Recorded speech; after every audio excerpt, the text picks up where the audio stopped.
Hello hi नमस्कार ओडिशार सबु सिनेप्रेमी भाई और भौणी मानू आम ओडिया सिनेमा चैनल को स्वागत करुछि।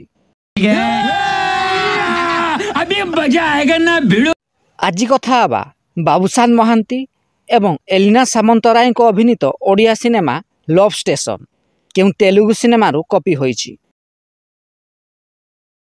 2013 मसीह रिलीज होइतिला एक तेलुगु सिनेमा जार ना थिला भेंकटाद्री एक्सप्रेस। एही सिनेमाटी सेते बेले सुपरहिट होइतिला।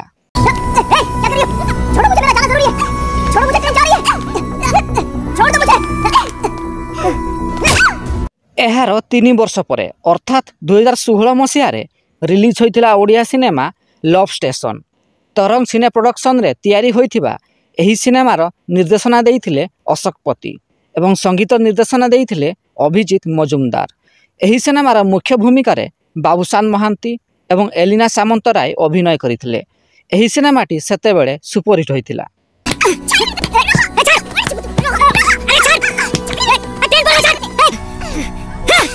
जदि वीडियोटी पसंद आस्ताए तेबे लाइक शेयर एवं चैनल टी को सब्सक्राइब करंतु।